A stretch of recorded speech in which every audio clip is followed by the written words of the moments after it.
ሁላችሁንም በጌታ በኢየሱስ ስም ሰላም እላችኋለሁ። እንደምን አላችሁ? የእግዚአብሔር አምላካችን ስም የተባረከ ይሁን። እግዚአብሔር አምላክ ደግሞ ዛሬም እንድናመልከው እንድናከብረው እድል ስለሰጠን በሰራዊት ጌታ በእግዚአብሔር ፊት ማምለክ ስለቻል በእውነቴ ትልቅ መታደል ነው። የእግዚአብሔር አምላካችን ስም ለዘላለም የተባረከ ይሁን። እግዚአብሔር አምላክ ደግሞ እንደ ልማዱ ይናገረናል። እግዚአብሔር ልማዱን የሚጠብቅ አምላክ የሚናገር አምላክ ይናገረናል። የሚረባህን ነገር የምነግርህ በመትሄድበት መንገድ የምመራ አምላክ እግዚአብሔር ነኝ አለ። እግዚአብሔር የሚረባ ነገር እግዚአብሔር ይናገራል። እግዚአብሔር ሕዝብን በከንቱ አይሰበስብም። ክብር ለእግዚአብሔር ይሁን። ኢየሱስ ጌታ ነው። እግዚአብሔር ይባረክ። ባለፈው ሳምንት ስለ መስጠት መርሆች ነው የተነጋገርነው። ለዘለቄታዊ መስጠት መጽሐፍ ቅዱሳዊ የሆኑትን መርሆች ነበር የተነጋገርነውና በእነዛ መርሆች ላይ ትኩረት አድርገን እግዚአብሔር ጥሩ ጊዜ ሰጥቶን ነበር። እግዚአብሔር እኛ ጋር ጉዳይ እንዳለው እርግጠኛ ሆነናል። ዛሬ ደግሞ ወደ ባለአደራነታችን በመመለሱ ጉዳይ ላይ እንነጋገራለን። ልንመለስበት የሚገባው ህይወት ነው። ስለዚህ ዛሬም አልተላቀቅንም ማለት ነው። እንነጋገራለን ዛሬ። እግዚአብሔር ከኛ ጋር ጉዳይ ያለው መመለስ የሚገባን ሰዎች አሉ። መጽሐፍ ቅዱስ ላይ ከተመለሱ ሰዎች ተነስተን የኛን መመለስ አብረን እናያለን። እንግዲህ ቅድም እንደነገርኳችሁ በዚህ በመስጠት ጉዳይ ላይ የእግዚአብሔር ቃል የሚናገረውን በጣም እያየን ነው። ምክንያቱም ሲሪየስሊ ይሄንን ጉዳይ መፍታት አለብን። ከዚህ ነገር ነፃ መውጣት አለብን። ምክንያቱም ገንዘብ ጌታ ስለሆነ ጌታ ነው። እግዚአብሔርና ገንዘብ ጌታ ሆነው በአንድ ቤት መኖር አይችሉም። እግዚአብሔር ደባል አይፈልግም፣ አንዱን መምታት ይፈልጋል። እግዚአብሔር ደባል ሆኖ መኖር የሚችል አምላክ ሁለት ጌቶችን በህይወታችን ውስጥ ይዘን መኖር አንችልም። አንደኛው ጌታ መውጣት አለበት የግዴታ። በዚህ ህዝብ ላይ ደግሞ እግዚአብሔር ራሱ ብቻ ነው መንገስ የሚፈልገው። ስለዚህ በዚህ ጉዳይ ላይ አጠንክረን መናገር ያለብን ትልቁ እውነት ይሄ ነው። ጌታ በዙሪያችን አለ፣ አይምሮአችን ላይ አለ፣ ልባችን ላይ አለ። በእለት ተዕለት ህይወታችን ላይ ብቅ ጥልቅ እያለ ህይወታችንን ለመቆጣጠር ፍላጎት ያለው ጌታ ነው። ገንዘብ ፍላጎት አለው። ያገኘውን ሰው ግራብ ያደርገዋል፣ ይጫወትበታል፣ ከንቱ ያደርገዋል፣ ባዶ መና ያደርገዋል። እግዚአብሔር የያዘው ሰው ደግሞ ይለመልማል፣ ገንዘብም አያጣም።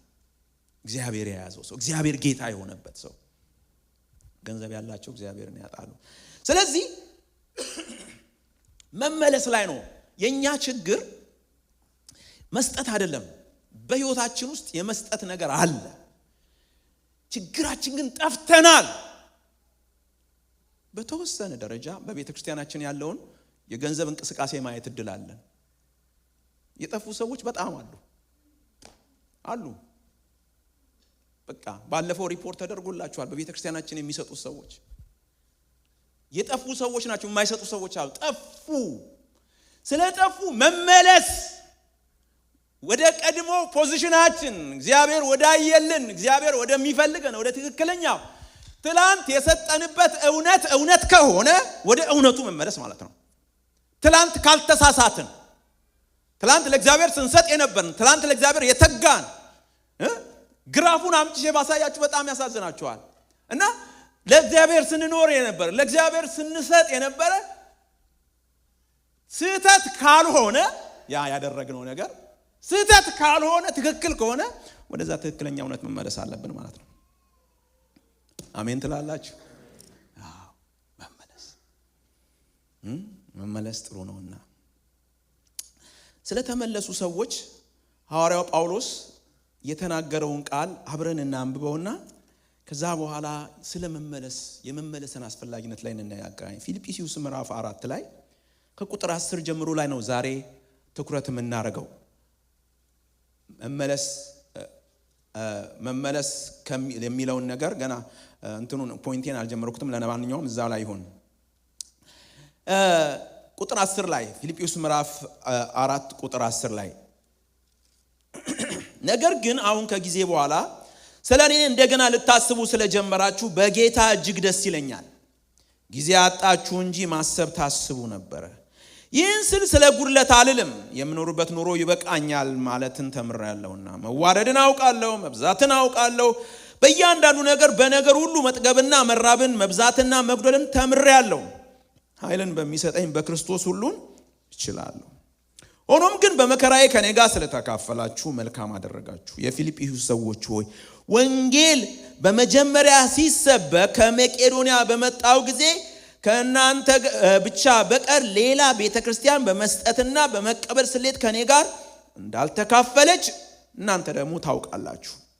በተሰሎንቄ እንኳን ሳለው አንድ ጊዜና ሁለት ጊዜ ያስፈልገኝን ሰደዳችሁልኝ ነበርና በስሌታችሁ የሚበዛውን ፍሬ እንጂ ስጦታችሁን ፈላጊ አይደለሁም። ነገር ግን ሁሉ አለኝ ይበዛልኝማል። የመዓዛ ሽታና የተወደደ መስዋዕት የሚሆን ለእግዚአብሔር ደስ የሚያሰኘውን ስጦታችሁን ከአፍሮዲጡ ተቀብዬ ተሞልቼዋለሁ። አምላኬ እንደ ባለጠግነቱ መጠን በክብር በክርስቶስ ኢየሱስ የሚያስፈልጋችሁን ሁሉ ይሞላባችኋል። ለአምላካችንና ለአባታችንም እስከ ዘላለም ድረስ ክብር ይሁን አሜን ይላል። ሐዋርያው ጳውሎስ ገና ቁጥር 10 ላይ ሲጀምር የመመለስን አስፈላጊነት ወይም የመመለስን ጥሩነት ነው የሚናገረው። ሰዎች በገንዘባቸው የእግዚአብሔርን ሥራ የመስራቱ ጉዳይ ላይ መመለስ አለባቸው። የሚዋሻው ውሸቱን ማቆም እንዳለበት፣ ኃጢአት የሚሰራው ኃጢአቱን በማቆም መመለስ ተመለስ ይልሃል እግዚአብሔር እንደሚባለው መመለስን አስፈላጊነትን ሲናገር ምንድነው? ነገር ግን አሁን ከጊዜ በኋላ ስለ እኔ እንደገና ልታስቡ ስለጀመራችሁ በጌታ እጅግ ደስ ይለኛል። ሐዋርያው ጳውሎስ ስለ እኔ ከጊዜ በኋላ ስለ እኔ እንደገና ማሰብ ስለጀመራችሁ። ሐዋርያው ጳውሎስ እዚህ ጋር እኔ ብሎ የሚጠራው የእግዚአብሔርን ሥራ ነው፣ የእግዚአብሔርን ሐሳብ ነው ራሱ። ምክንያቱም እያገለገለ ያለውን አገልግሎት ነው እየተናገረ ያለው። ስለዚህ ይሄንን ነገር ደስታ አደረገው። እጅግ ደስ ይለኛል። ታውቃላችሁ በመጽሐፍ ቅዱስ ውስጥ ያሉት ቃላቶች ሁሉ እያንዳንዱ ቃል የከበረ ቃል ነው እና የከበረ ቃል ስለሆነ እዚህ ጋር የተናገራቸው ቃል ደስ ይለኛል የሚለውን የገለጸበት መንገድ የከበረ ነው። እጅግ ነው ያለው። እጅግ ደስ ይለኛል። እጅግ ደስ ያለው ሰው ምንድነው የሚያደርገው? ይጨፍራል። እጅግ ደስ ያለው ሰው ምን ያደርጋል? ብዙ ነገር ያደርጋል። በቃ ደስ ቀኑ ተባረከለት። ለምን? እነኚህ ሰዎች ተመለሱ። ወደ ምን ተመለሱ? መስጠታቸውን ጀመሩ። አቁመውት የነበረውን ነገር ቀጠሉ። እንደውም ምን ይላቸዋል ወረድ ብሎ ጊዜ አጣችሁ እንጂ ማሰብ ታስቡ ነበር አለ። አንዳንድ ሰዎች ይሄንን ችግር ገጥሟቸዋል። የሆነ እንዳይሰጡ የከለከላቸው ያደረጋቸው ኦፖርቹኒቲ አጡ ብሎ የተረጎሙ ሰዎች አሉ። የተለያየ በሆነ ምክንያት አቁመዋል። ግን የሚሰጡ ሰዎች ነበሩ። ሐዋርያው ጳውሎስ ስለ መስጠታቸው እነኚህ ሰዎች የመስጠታቸውን ጉዳይ ሲናገር የመስጠታቸው ጉዳይ እዚሁ ምዕራፍና ቁጥር 15 ላይ ወረድ ብሎ ምን ቢላቸዋል? እንዲህ ይላቸዋል። እነዚህ ሰዎች በአንድ ወቅት ለጌታ ታማኞች የነበሩ በኋላ ያቋረጡ ሰዎች መሆናቸውን በቀላሉ ቁጥር 15 ላይ ይነግረናል። ቁጥር 15 ምን ይላል? የፊልጵስዩስ ሰዎች ሆይ ወንጌልን በመጀመሪያ ሲሰበክ ይላል። ወንጌል በመጀመሪያ ሲሰበክ የሚለውን አዲሱ መደበኛ ትርጉም ይለዋል በመጀመሪያ ወንጌልን በተቀበላችሁ ጊዜ። ልክ አዲስ ክርስቲያን ሆኑ ጊዜ ማለት ነው። ወንጌል በመጀመሪያ ሲሰበክ የሚለውን አዲሱ መደበኛ ትርጉም፣ ሌሎቹም ትርጓሜዎች ልክ ጌታን በተቀበላችሁ ጊዜ የሚለውን ሐሳብ ነው ያዘለው። ስለዚህ በመጀመሪያ ወንጌልን በተቀበላችሁ ጊዜ ከመቄዶንያ በመጣው ጊዜ ከናንተ በቀር ሌላ ቤተክርስቲያን በመስጠትና በመቀበል ስሌት ከኔ ጋር እንዳልተካፈለች እናንተ ደግሞ ታውቃላችሁ። በተሰሎንቄ እንኳን ሳለው አንድ ጊዜና ሁለት ጊዜ ይላል አዲሱ መደበኛ ትርጉም ደግሞ ደጋግማችሁ ይላል። ደጋግማችሁ ያስፈልገኝን ሰዳችሁልኝ ነበር። እነዚህ ሰዎች ሳይሰጡ የኖሩ አይደሉም። የመስጠትን ጥቅም ያውቃሉ። የመስጠትን በረከት ያውቃሉ። እግዚአብሔርን ተነካክተውታል። ለእግዚአብሔር መስጠት ለነሱ ዱብዳ አይደለም፣ እንግዳ አይደለም፣ ምን መጣብኝ የሚባል አይደለም። ያደረጉት ነው። ለዛውም ደጋግመው የተመሰከረላቸው ሰዎች ናቸው። የሆነ የማያውቁትን ነገር የሚነግራቸው አይደለም።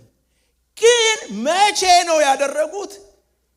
ትኩስ በነበሩ ጊዜ፣ አዲስ በነበሩ ጊዜ፣ የጌታን ፍቅር በነካቸው ጊዜ፣ የጌታን ነገር በተነካፉ ጊዜ የጀመሩ ናቸው እና በሆነ ምክንያት ግን አቁመዋል። ጊዜ አጣችሁ እንጂ ብሎ ሐዋርያው ጳውሎስ ዘግቶታል። እሱ እንደዘጋው እንዝጋውኛው። ግን በሆነ ምክንያት አቁመዋል። በሆነ ምክንያት እንቅፋት ገብቷል። የሆነ ነገር እንዳይሰጡ ከልክሏቸዋል። ስለዚህ የባላደራነታቸው ጉዳይ መንገድ ላይ አየር ላይ ተንጠልጥሏል። ዛሬ ለዚህ ጉባኤ ያለኝ መልእክት ይሄ ነው። ሐዋርያው ጳውሎስ በዚህ በፊልጵስዩስ ምዕራፍ 4 ላይ ከቁጥር 10 ጀምሮ እስከ 19 ድረስ የሚናገረው የመመለስን አስፈላጊነት ላይ ነው የሚናገረው። ልክ ናችሁ፣ ደግ ያደረጋችሁ፣ መመለሳችሁ ትክክል ነው። መመለሳችሁ ትክክል ነው። ምክንያቱም ስታደርጉት የነበረውን ስለቆማችሁ። ስለዚህ ዛሬ መልእክቴ በጣም አይምሮውን ለዘጋ ሰው አይደለም፣ ነገር ግን የእግዚአብሔርን ፍቅር የእግዚአብሔርን በጎነት በህይወቱ ለተለማመደው ሰው ነው። መስጠትን የሚያቀው ሰው፣ ትላንትና ለእግዚአብሔር ቤት ታማኝ የነበሩ፣ ትላንት በትንንሹ ጊዜ፣ ትላንት በዛ ፍቅር ወራት፣ ትላንት በዛ ምንም በማያቀበት ሰዓት እንደ ልቡ እግዚአብሔር ሁሉንም ይውሰደው ብሎ ሲያደርግ የነበረ አሁን ላቆም አይደለም። እግዚአብሔር እንደ ሰው እንኳን እኛ የምንናገራችሁ ሰዎች አላችሁ። ወደ ኋላ ሄዳችሁ ስለዚህ የመመለስ ጉዳይ ላይ ሲናገር እጅግ ደስ አለኝ። ግን እጅግ ደስ ያለኝ የሚለውን ደግሞ ሊያስተካክልላቸው ፈለገ። ለማስተካከል ትረስትሚ እጅግ ደስ አለኝ ያልኳችሁ ስለቸገረኝ አይደለም ይላቸዋል። ስለቸገረኝ አይደለም። ቁጥር 11 ላይ ተመልከቱ። እጅግ ደስ አለኝ ያልኳችሁ ቁጥር 11 ይህን ስለ ጉድለት አልልም። የምኖርበት ኑሮ ይበቃኛል ማለትን ምን አድርጌያለሁ? ተምሬያለሁ። መዋረድን አውቃለሁ፣ መብዛትን አውቃለሁ። በእያንዳንዱ ነገር በነገር ሁሉ መጥገብና መራብን፣ መብዛትና መጉደልን ተምሬያለሁ። ኃይልን በሚሰጠኝ በክርስቶስ ሁሉን እችላለሁ። ኢየሱስ ያድናል። የቤተ ክርስቲያን ተስፋ እግዚአብሔር፣ የሥራው ተስፋ እግዚአብሔር። ወገኖቼ እጅግ ደስ ያለኝ ጎዶሎ ስለሞላ እንዳይመስላችሁ፣ ባትሰጡ እኔ እኖራለሁ ነው የሚላቸው። ምንም ሰርፕራይዝ አልሆነም ነው እኮ የሚላቸው ሐዋርያው ጳውሎስ። መራብን አውቃለሁ፣ መጠማትን አውቃለሁ። ስለዚህ ስትሰጡ ጠግባለሁ፣ ሳትሰጡ ብራብ። አሁን ጸጥ ብትሉ ሰርፕራይዝ የሚለኝ ችግር የለም። እኔ ወየው ብዬ ገደል ተደፋብኝ አልልም። ብዙ ገንዘብ ማግኘትን አውቃለሁ፣ ማጣትን አውቃለሁ፣ ማግኘትን አውቃለሁ፣ ከፍ ማለትን አውቃለሁ፣ ዝቅ ማለት በቃ ለእኔ አውቀዋለሁ። ሁሉን በሚያስችለኝ በክርስቶስ ሁሉን እችላለሁ። ስለዚህ ሐዋርያው ጳውሎስ እጅግ ደስ ያለኝ የሆነ ጉድለት የምትሞሉ ስለሆናችሁ አይደለም፣ የሆነ ችግሬን ስለቀረፋችሁልኝ አይደለም። እንደዛ የምታስቡ ሰዎች አታስቡ። እናንተ የእግዚአብሔርን ቤት ችግር አትፈቱም። የእግዚአብሔር ቤት ችግር የሚፈታው በራሱ በእግዚአብሔር ነው። በራሱ በእግዚአብሔር ነው። ኃይልን በሚሰጠኝ በክርስቶስ ሁሉን እችላለሁ። ባለፈውም ነግሬያችኋለሁ። ቤተ ክርስቲያን ገንዘብ በማጣት አትወድቅም። አገልጋይ ገንዘብ በማጣት አገልግሎቱን አያቆምም። እግዚአብሔር ቤቱ አላላይ ነው። ኃጢአት ነው። ኃጢአት ቤተ ክርስቲያን፣ ትልልቅ ቤተ ክርስቲያናት ጃይንት የሚባሉ ሜጋ ቸርች የሚባሉ ፈርሰዋል። ሄድ ብላችሁ ብታዩ ኃጢአት፣ ሙስና፣ እግዚአብሔርን አለመፍራት፣ እርኩሰት፣ መከፋፈል ቤተ ክርስቲያን ይመታል። የገንዘብ ማጣት ግን ቤተ ክርስቲያን ጥሏት አያውቅም። ገባችሁ ሐሳቤ? እግዚአብሔር አለው። ሐዋርያው ጳውሎስ የደስታውን ምክንያት ከእሱ ላይ እንዳያረጉ ጌታ ይባርክ። እዚህ ጋር አንዳንድ ጊዜ ሳምጥታችሁ ስትሰጡ ትልቅ ብር አንድ ሰው ዱብ ቢያደርግ እጄ ላይ ፊቴ ፍክት ይላል። ግን ሰው ስለሆንኩ ነው እንደዛ አይሆንኩ። ጉዳዩ እንደዛ አይደለም። የእግዚአብሔር ቤት እንደዛ አይደለም። ገባችሁ ሐሳቤ? እኔ ያለሁላቸው የሚል ሰው መኖር የለበትም በእግዚአብሔር ቤት። እሱ አይደለም ያለልን፣ እግዚአብሔር ነው ለቤቱ ያለው። የሱ መኖር ለራሱ ነው። የሱ መኖር ትክክል ነው። በእግዚአብሔር ቤት ዋስትናን፣ በእግዚአብሔር ቤት ክብርን፣ እግዚአብሔር ላይ መደገፍን ይሰጠዋል። በሱም የሱ መኖር ለሱ ጥቅሙ ነው። ስለዚህ ሐዋርያው ይሄን ነገር ደስታውን መመለሱን ከሱ አንፃር ከራሱ አንፃር እንዲያዩለት በፍጹም አልፈለገም። ስለዚህ ዛሬም የምንነጋገረውን ስንነጋገር በምንም ተአምር እግዚአብሔር ቤቱን አያጎልም። ቅድም ፓስተር እንዳለው እውነት ነው። እግዚአብሔር ቤቱን በዘመናት መሃል በሰው ነው የሚሰራው። በዘመናት መሃል ይሄንን ዲፔንደንሳችንን ግን ከአእምሮአችን ላይ ማንሳት አለብን። እኔ ካልሰጠው የሚጎድል ነገር አለ የሚጎድለው ግን እኔ ጋር ነው እንጂ እግዚአብሔር ቤት ላይ አይደለም። ይሄንን ወቁልኝ። የእግዚአብሔር ቤት ላይ ነው የሚጎድለው። አንተ ላይ የሚጎድለው የእግዚአብሔር ቤት ላይ። እግዚአብሔር ለቤቱ ታማኝ ነው።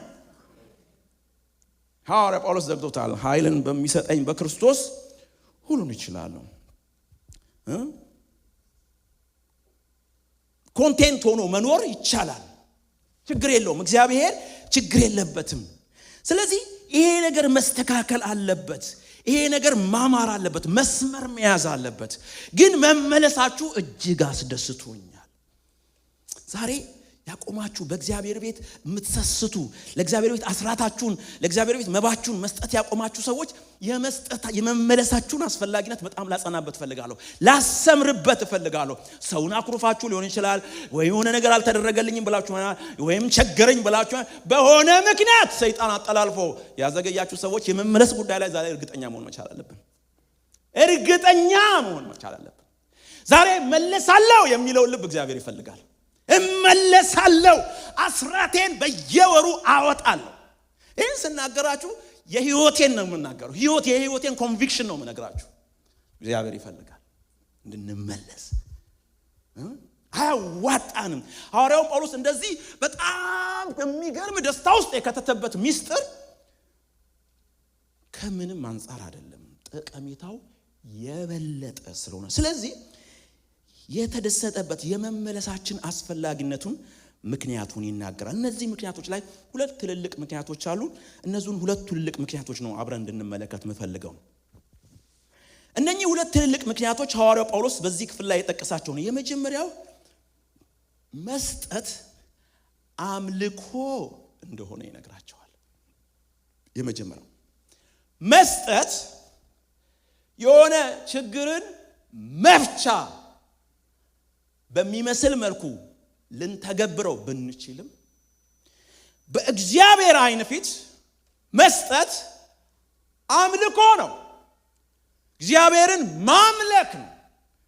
ስለዚህ ሐዋርያው ጳውሎስ በቁጥር 18 ላይ ስለ መስጠታቸው ሲናገር ነገር ግን ሁሉ አለኝ ይበዛልኝማል። ይሄ አነጋገር በተለይ ሐዋርያው ጳውሎስ በጻፈበት ቋንቋ እኔ ጥቅ ያለብኝ ሰው ነኝ እንደማለት ነው። የተትረፈረፍኩ ሰው ነኝ ካለ በኋላ ነገር ግን የመዓዛ ሽታና የተወደደ መስዋዕት የሆነውን ለእግዚአብሔርም ደስ የሚያሰኘውን ስጦታችሁን ከአፍሮዲቱ ተቀብዬ ምን ያድርጌዋለሁ? ተሞልቼዋለሁ። ይሄንን ነገር ሲዘረዝረው ሐዋርያው ጳውሎስ ምንድነው የሚለው? የመዓዛ ሽታ የተወደደ መስዋዕት ለእግዚአብሔር ደስ የሚያሰኝ መስዋዕት ነው። እነኚህ ሶስቱም የመዓዛ ሽታ የተወደደ መስዋዕት ለእግዚአብሔር ደስ የሚያሰኘው የሚሉት ቃሎች የተገኙት ከዘሌዋውያን ከምዕራፍ 1 እስከ ምዕራፍ 5 ባሉት ውስጥ በመሰዊያ ላይ በተሰጡት መመሪያ ውስጥ ነው። እግዚአብሔር የሚፈልገው መስዋዕት ምን አይነት ለአምልኮ ሲመጡ እግዚአብሔር የሚፈልገው መስዋዕት መዓዛው ሽታው ያማረ ይሁን ይላል። እግዚአብሔር የሚፈልገው መስዋዕት እግዚአብሔርን ደስ የሚያሰኝ መስዋዕት መሆን አለበት። እግዚአብሔር የሚፈልገው መስዋዕት የተወደደ መሆን አለበት። መስዋዕት እስራኤላውያን መስዋዕታቸውን ይዘው ሲመጡ ለእግዚአብሔር ማቅረብ ያለባቸው ሽታውን እግዚአብሔር ማሽተታል። እግዚአብሔር አሸተተ ተብሎ ተጽፏል። አሸተተ ይላል እግዚአብሔር ቃል። ስለዚህ እነኚህ ሰዎች ገንዘባቸውን ለእግዚአብሔር ሲሰጡ አስራታቸውን ለእግዚአብሔር ሲያደርጉ ሐዋርያው ጳውሎስ መመለሳቸውን በጣም ትልቅ ቦታ የሰጠበት ምክንያቱም አምልኮ ነው። መስጠት አምልኮ ነው። እግዚአብሔርን ማምለክ ነው። ዛሬ ይሄ ጉባኤ ለማምለክ ተሰብስቧል። እግዚአብሔርን አምልኳል። መስጠት አምልኮ ነው። ክብር ለእግዚአብሔር ይሁን። ድሮ ኢትዮጵያ መባ ሲሰበሰብ ነበር ማስታወቂያ የሚነገረው። መባ ሲሰበሰብ ማስታወቂያ መባ እየሰጠን ያለን ማስታወቂያ እንሰማለን ተብሎ ማስታወቂያ ነው። በኋላ ላይ ግን ጥሩ ሪቮሉሽን መጣ፣ ጥሩ ለውጥ መጣ። የመጣው ለውጥ ምንድነው? መስጠት እኮ አምልኮ ስለሆነ ሰው ዲስትራክት ሳይሆን እያመለከ ይስጥ ተብሎ ማስታወቂያ ተከለከለ። አይ ቲንክ ያ ትሬንድ የመጣ መስላኛ በየቦታውም ሁሉም ጋር እንደዛ አይነት ተመሳሳይ ነገር አለ። አምልኮ ነው፣ እግዚአብሔርን ማምለክ ነው፣ እግዚአብሔርን ማምለክ ነው፣ እግዚአብሔርን ማምለክ ነው። ትረስት ሚ መጽሐፍ ቅዱስ መስጠት አምልኮ መሆኑን በጣም በጣም እርግጠኛ ሆነን እንድናስበው ያደረገን ቃል መጽሐፍ ቅዱሳችን ላይ ጌታ ኢየሱስ ሲናገር መዝገብህ ባለበት ልብህ በዛ ያለ ብሎ በማቴዎስ 6:21 ላይ የተናገረው ቃል ነው። መዝገብህ ባለበት፣ መዝገብህ ማለት ምን ማለት ነው? በሌላ አነጋገር ገንዘብህ፣ ሀብትህ፣ ንብረትህ ማለት ነው። ገንዘብህ ባለበት ልብህ በዛ ነው። ልብ በዛ ነው። ገንዘባችን ባለበት ልባችን። ስለዚህ ገንዘባችን እግዚአብሔርን ካመለከ ልባችን እዛ ነው። ስለ አምልኮ ስናወራ እግዚአብሔር በእስራኤላውያን ማዕከል እስራኤላውያን ለእግዚአብሔር አምልኮ ያመጡት መስዋዕት ሰውለታል። የተለያየ ነገር ያደርጋሉ። ዕጣን አለ፣ የሚጨስ ነገር አለ፣ የሚቃጠል ነገር አለ። በጣም ብሉይ ኪዳን መጽሐፍታችንን ሰብስባችሁ ስትገመግሟቸው ሁለት አይነት መስዋዕት ነው ያላቸው። አንደኛው እግዚአብሔር የሚቀበለው ነው፣ አንደኛው እግዚአብሔር የማይቀበለው ነው። እግዚአብሔር የማይቀበለው መስዋዕት በጣም ነበር። በጣም እግዚአብሔር የማይቀበለው መስዋዕት ነበረው። አልቀበልም ያለበት ጊዜ ነበር እግዚአብሔር። እንደውም እግዚአብሔር በሚልክያስ መጽሐፍ ላይ ምን አላችሁ? የመስዋዕታችሁን ፋንድያ በፊታችሁ እበትነዋለሁ አላቸው። መስዋዕት አመጡለት ለእግዚአብሔር። መስዋዕት ተሸክመው አመጡና ሰውለት። እግዚአብሔር መጣና በፊትህ እንደ ፋንድያ በትንልሃለሁ አለው። አልተቀበለው። እንደ ፋንድያ። በሌላ ጊዜ ነቢያትን ምን ነው ቤቱን ሄዶ ቤተ መቅደሱን የሚዘጋልኝ ሰው ባገኘው አለ። የማይቀበለው መስዋዕት ነው። እግዚአብሔር የማይቀበለውን አምልኮ ይዘውለት ይመጣል። የማይቀበለውን አምልኮ ያደርጉለታል። እግዚአብሔር የማይቀበለውን ነገር ያመጡለታል። ስለዚህ እግዚአብሔር ሊቀበለው የማይችለው ስለሆነ እንደ ፋንድያ ይው። የሰራዊት ጌታ እግዚአብሔር ይህንና እናንተን መስዋዕት እንደ ፋንድያ እንዳያይብን እግዚአብሔር ይጠብቀን። እንዳያይብን፣ እንደ ፋንድያ እንዳይሆንብን። ምክንያቱም መስዋዕታችን በእግዚአብሔር ዘንድ ተቀባይነት ሊኖረው ይገባል። መስዋዕታችን ተቀባይነት የሚኖረው ደግሞ ከልባችን ጋር ሲያያዝ ነው።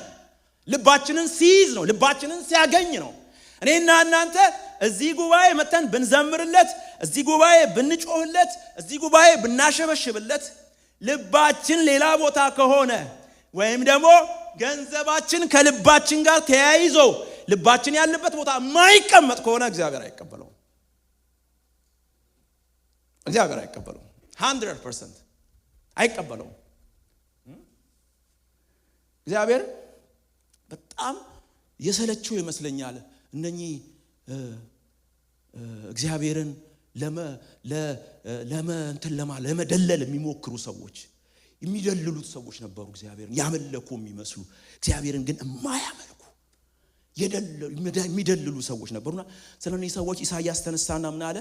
ይህ ሕዝብ በአፉ ወደ እኔ ይቀርባልና በከንፈሮቹ ምን ያደርገኛል? ያከብረኛል። ልቡ ግን ከኔ የራቀ ነው። ልባቸው ከኔ የራቀ ነው። ጌታ ኢየሱስ ደገመውና ይህ ሕዝብ በከንፈሩ ያከብረኛል፣ ልቡ ግን ከኔ በጣም የራቀ ነው ብሎ ጌታ ኢየሱስ ተናገረ። ምን ማለት ነው ብዬ ዝም ብዬ ቁጭ ብዬ ማሰብ ጀመርኩ። የከንፈር አክብሮት፣ የከንፈር አምልኮ፣ ልብ የራቀበት አምልኮ ምንድነው ብዬ ሳስብ ሞስት ፕሮባብሊ ዛሬ እዚህ ጉባኤ ውስጥ ያደረግነው ሊሆን ይችላል። ዛሬ የዘመርነው ዝማሬ ገንዘባችን ለእግዚአብሔር ለመስጠት ካልጨከንን የከንፈር አምልኮ ነው። የከንፈር አምላኪዎች ነን። የከንፈር አክባሪዎች ነን። ከንፈራችን ነው የሰራዊት ጌታ እግዚአብሔር ልባችንን ሳያገኘው ከንፈራችንን ብቻ ይሰማል። ከንፈራችን ብቻ ነው የሚጮው። ከንፈራችን ብቻ ነው አከብራለሁ። ልባችን ጋር ሲወጣ ልባችን ከገንዘባችን ጋር የሆነ ቦታ ነው የተቀመጠው።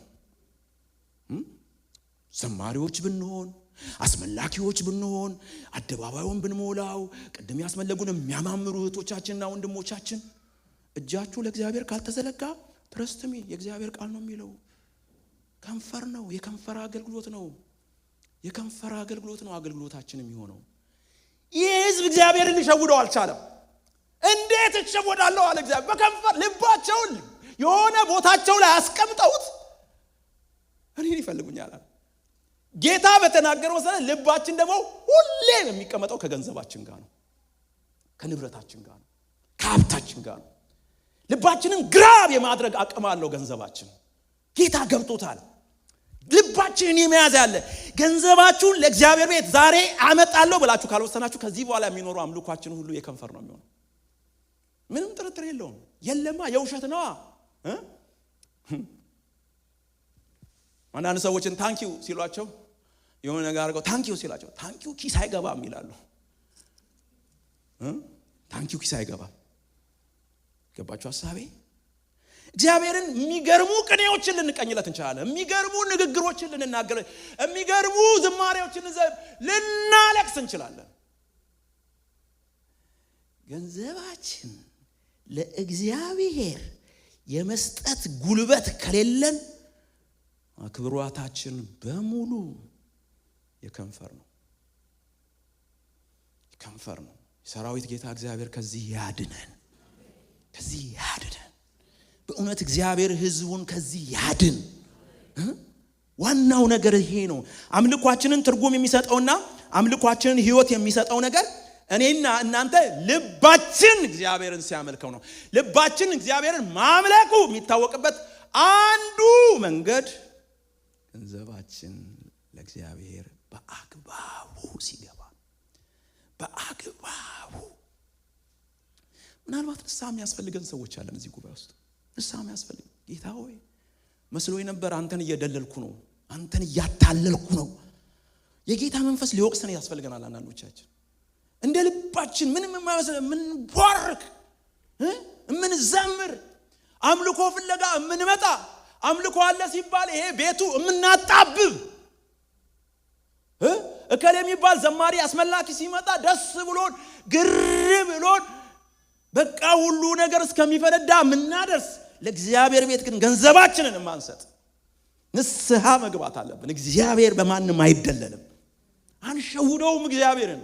እኔ ልትሸውዱኝ ትችላላችሁ፣ ችግር የለውም። እኔ ልታታሉኝ ትችላላችሁ። እግዚአብሔር ግን አይሸወድም። የከንፈር ጉዳይ ነው እግዚአብሔር የሚሆንበት።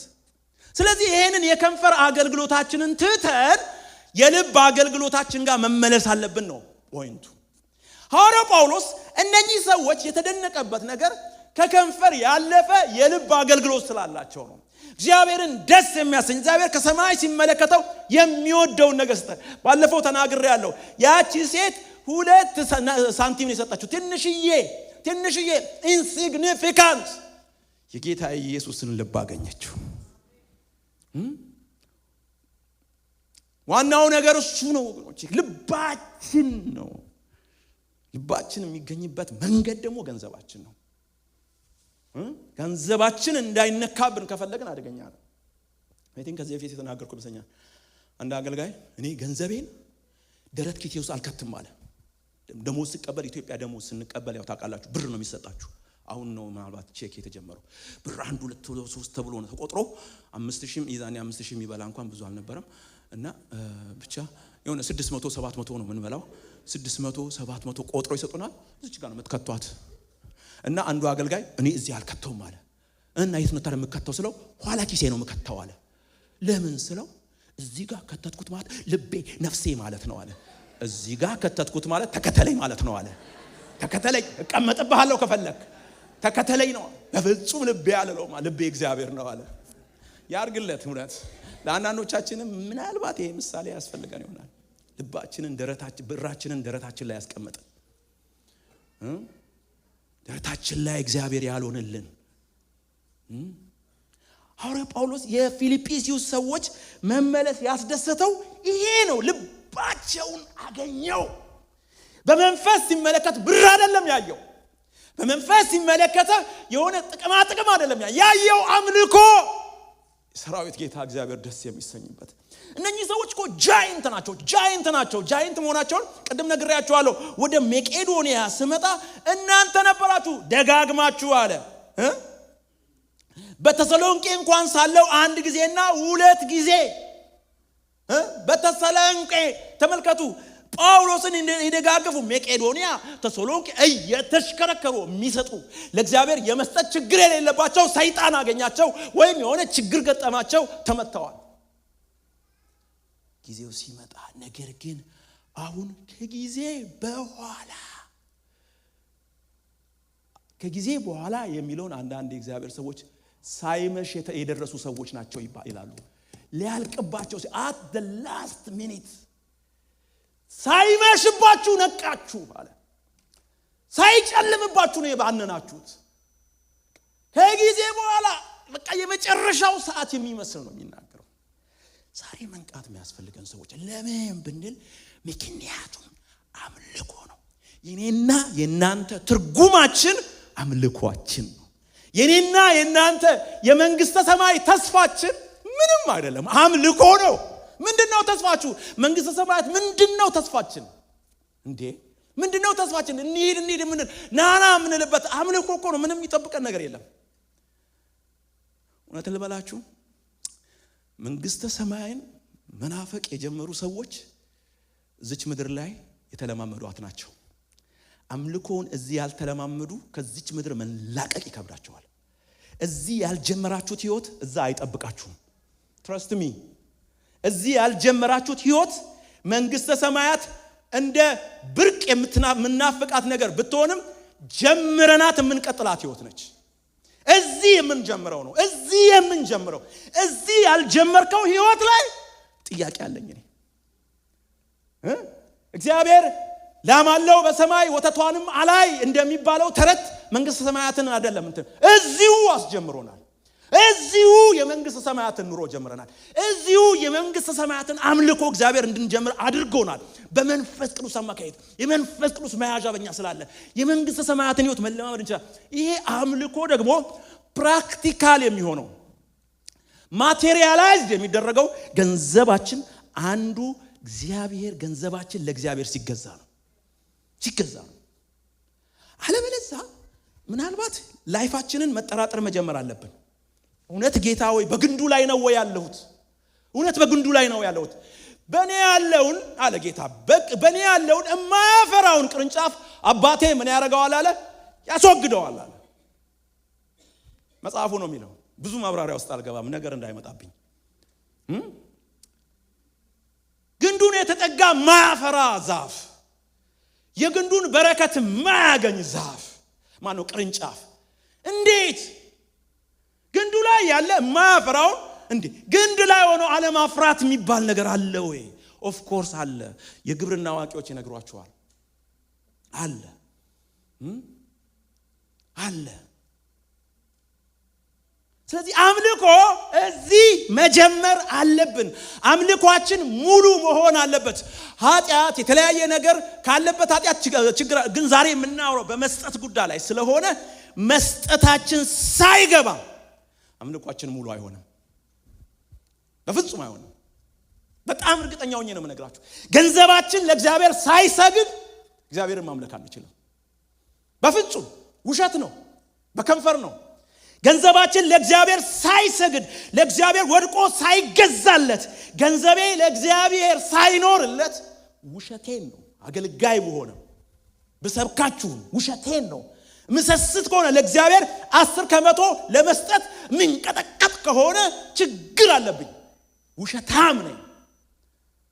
ማንንም የማያፍር ማንንም የማይፈራ እግዚአብሔር በከንፈሩ ያከብረኛል። ሕዝብ አለ በከንፈሩ ዞር ብለን ነው የህይወታችን ጌታና አዳኝ የሆነው እግዚአብሔርን ማምለክ ስለሆነ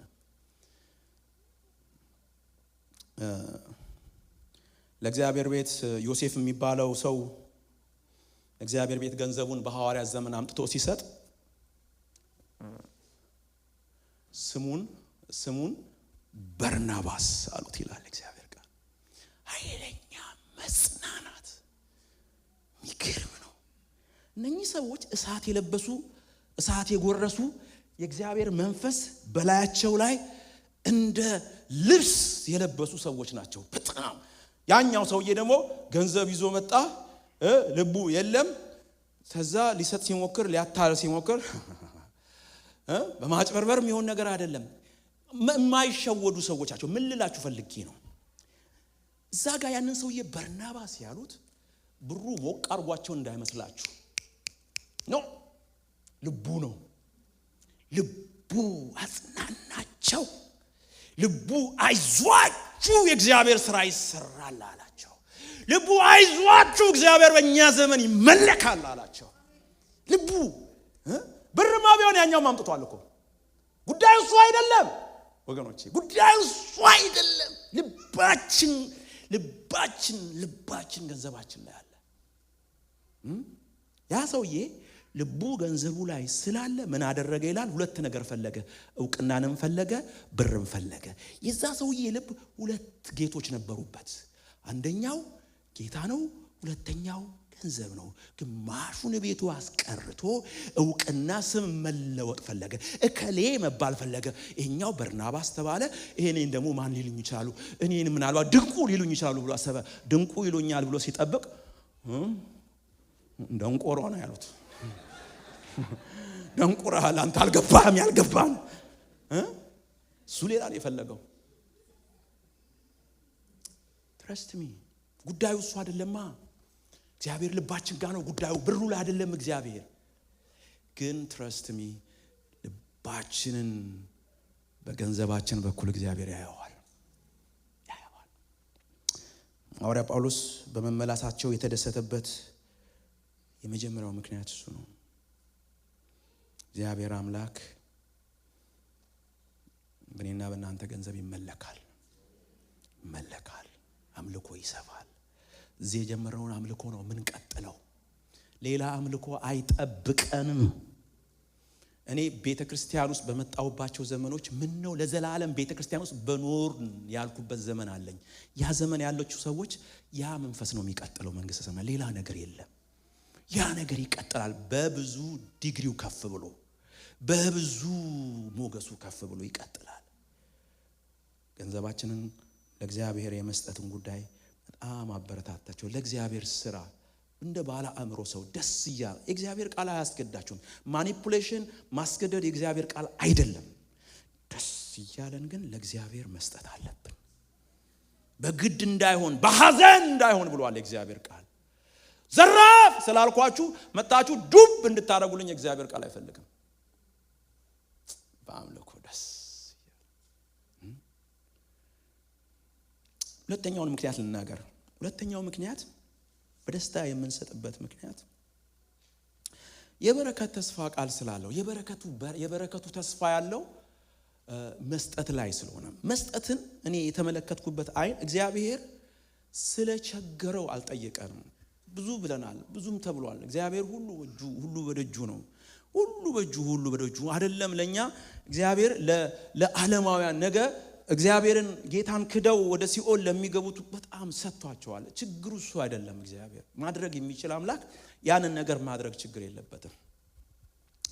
መስጠት ላይ ግን እግዚአብሔር መታመንን በእኛ ላይ እሱ ላይ እንድንታመን ስለፈለገ ነው።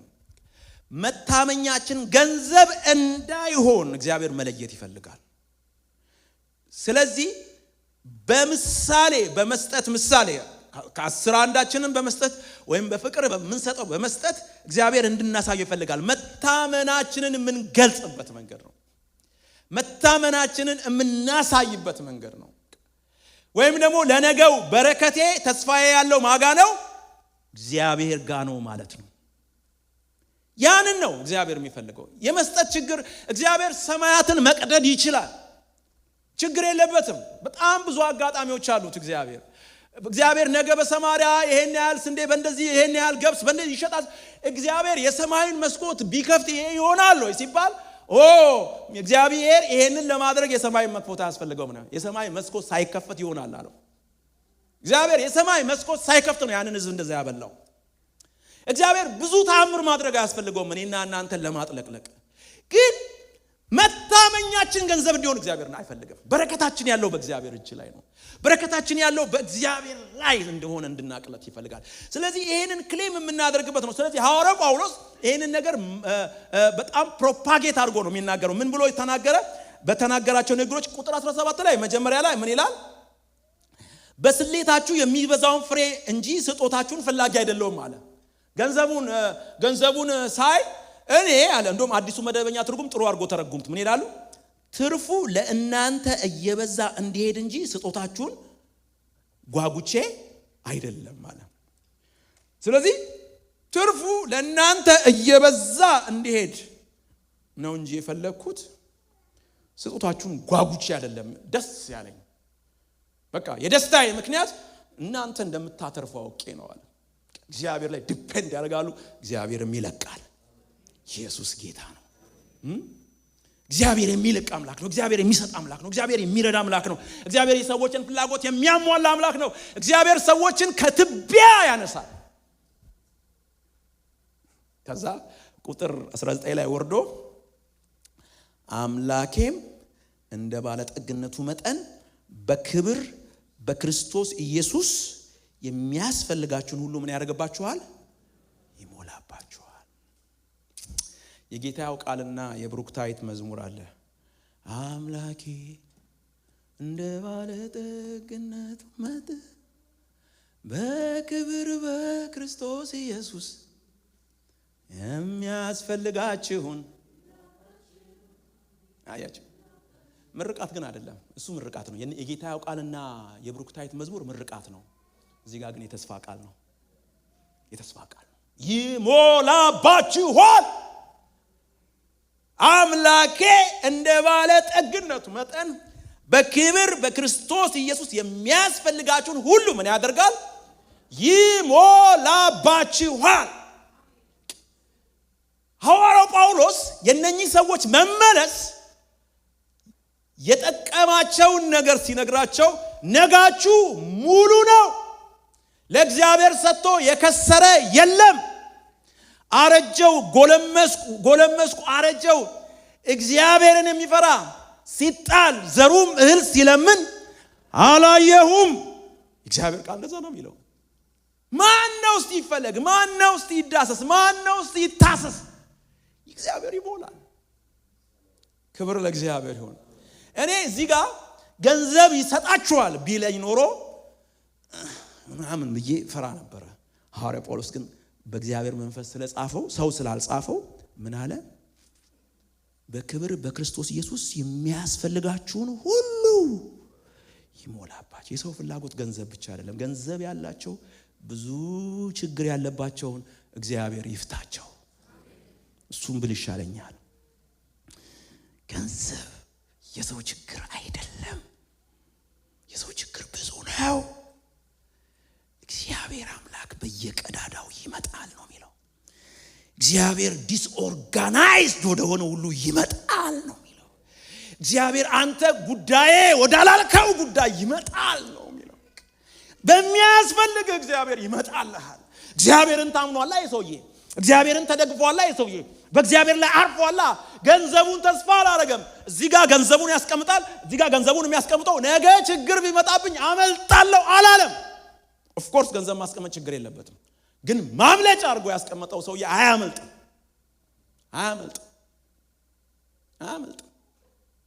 የሚያስፈልገውን ሁሉ ገንዘብ አይፈታለትም። ገንዘብ የጥያቄዎቻችን ሁሉ መልስ አይደለም። ገንዘብ የጥያቄዎቻችን ሁሉ መልስ አይደለም። ገንዘብ የጥያቄዎቻችን መልስ ቢሆን ኖሮ ብዙ ሰዎች ኢትዮጵያ ላይ ነቢያት ተነሱ ሲባል ልጆቻቸውን ተሸክመው ወደ ኢትዮጵያ ባልሄዱ ነበር። ለምን ነው ኢትዮጵያ ድረስ ሄዱት? ብር ስላላቸው አይደለም። ብራቸው መፍትሄ አይደለም። ብር የነገሮቻችን መድኃኒት አይደለም። እግዚአብሔር ነው። ጎፍታ እሱ ነው፣ እግዚአብሔር ነው። ኢየሱስ ያድናል። ሐዋርያው የሚያስፈልጋችሁ ምንድነው? ገንዘብ ያለው ሰላም የሌለው አለ። ሰላም እግዚአብሔር ይሰጣል። ትዳሩ በገንዘብ የታመሰ ብዙ ነው። ብር ሲመጣ ድክ ድክ እያሉ የሚመጡ ጥቋቁር ነገሮች አሉ። ድክ ድክ እያሉ እየዳው የሚመጡ ጥቋቁር ነገሮች ለእግዚአብሔር ሲሰጥ እግዚአብሔር ይመታለታል። እኔን ቆማላችሁ እግዚአብሔር ቃል እኮ ነው እኔ ያለው የፈጠርኩ ማውራው። እኔና እናንተ ጠላቶቻችንን አይተን አንጨርሳቸው። አንድ ብቻ ነው የምናደርገው፣ ለእግዚአብሔር መኖር። በመዘጋጀት ቤታችሁን በካሜራ በመጠበቅ የምታድኑም ይመስላችኋላችሁ? አታድኑትም። ኢንተርኔቱን ሸት አድርጎ ይገባላችኋል። በቅርቡ የአሜሪካ መንግስት እንትን ላይ ሄዶ ንጉሱን የቬኔዙዌላን መንግስት ንጉሱን የያዘበትን መንገድ ሲናገሩ ሪፖርቱን ሰምታችኋል? እንዴት እንደያዙ ታውቃላችሁ? አንድ መሳሪያ ሰሩ። ያ መሳሪያ በመድሪቱ ላይ ያሉትን በኢንተርኔትና በተለያየ በአየር ላይ የሚሰሩትን መሳሪያዎች ጸጥ የሚያደርግ መሳሪያ ሰሩ። ስለዚህ ወታደሮቹ ሲገቡ መሳሪያዎች ሁሉ ጸጥ ብለዋል፣ አይሰሙም። ገብተው ንጉሳቸውን ብድግ አድርገው ሲወጡ የዛኔ ነው የባነኑት። አያድነንም። የሚያስፈልገንን ሁሉ የሚሞላ እንደ ጠጉራችን ቁጥር ጠላቶቻችን የሆኑትን በያሉበት የሚመታ እግዚአብሔር፣ በሱ ላይ መታመን ይሻላል። በሱ ላይ መታመን ጳውሎስ በቃ ገንዘብ አይደለም እንቀበለው እኔና እናንተ ወገኖቼ፣ እረፍት፣ ሰላም፣ ደስታ፣ በረከት እግዚአብሔር በመንፈስ ቅዱስ አማካኝነት የሚሰጠን ሰላም፣ አምልኮ፣ እተኛለሁ፣ አንቀላፋለሁ፣ እግዚአብሔር ብርሃኔና መድኃኒቴ ነው። ያ ነው የሚያስፈልገን። ምንድን ነው? መመለስ ጥሩ ነው። መመለስ ጥሩ ነው ወገኖቼ፣ መመለስ ጥሩ ነው። ምክንያቱም ገንዘብ የማይፈታው ችግር አለን። መመለስ አምላካችን እንደ ባለ ጠግነቱ መጠን ዛሬ የለኝም የማይል እግዚአብሔር፣ ዛሬ የለኝም ጎደለኝም የማይል እግዚአብሔር፣ ዛሬ እንዲህ ምናምን የማይል ሰዎችን ስትጠይቋቸው ሀብታሞችን በእናት ፕሮግራም ላይ አዋልኩት የተባላችሁ ሰዎች አላችሁ። እግዚአብሔር አይልም። ስሙ ለዘላለም ብሩክ ይሁን። ስሙ ለዘላለም ብሩክ ይሁን። ዛሬ እንመለሳለን። እንድጨክኑ ፈልጋለሁ። እንድጨክኑ ዛሬ በእግዚአብሔር ፊት ቃል እንድትገቡ ፈልጋለሁ። መመለሳችሁ ይጠቅማችኋል ወገኖቼ። የእግዚአብሔር ቤት ለዘላለም አይወድቅም። ሁላችንም ሰው ሁሉ ገንዘብ ባይሰጥ የምንኖር ሰዎች ነን። ሁላችንም ቤተክርስቲያንም የምትቀጥል ነች። እናንተ ግን ለራሳችን ከእግዚአብሔር ጋር ዛሬ እንነጋገራለን። ገንዘባችንን በማስቀረት የምንቀጣው ምንም ነገር የለንም። ራሳችንን ነው የምንቀጣው ወገኖቼ። የምናስተምረው ማንም የለም። ራሳችንን ነው የምንሞታው። ራስን በጩቤ መውጋት ነው። ሰልፍ ኢንፍሊክትድ የሆነ ነገር ነው በራሳችን ላይ የምናመጣው። ራሳችሁን አትውጉ፣ ራሳችሁን አትውጉ፣ ራሳችሁን አትግደሉ፣ ህይወታችሁን አትግደሉ። የከንፈር ህይወት አይሆንብን። ዛሬ በእግዚአብሔር ፊት ቃል የምንገባበት ጊዜ ነው። እስቲ እንቆምና እንጸልያለን። ፓስተር አቤ መጥቶ በእግዚአብሔር ፊት ቃል ያስገባናል። ቃል እንገባለን። ከዚህ በኋላ ሁለተኛ አላቋርጥም እመለሳለሁ ብለን በእግዚአብሔር ፊት እውነተኛ ቃል እንገባለን። እስቲ አንድ ሁለት ደቂቃ እንጸልይ በእግዚአብሔር ፊት። የሰማነው የእግዚአብሔር ቃል ነው። የእግዚአብሔርን ቃል መታዘዝ ነው የሚሆነው። ግዴላችሁም አንድ ሁለት ደቂቃ የምትሰጡትም ሰዎች አብዝቼ እንድሰጥ እርዳኝ።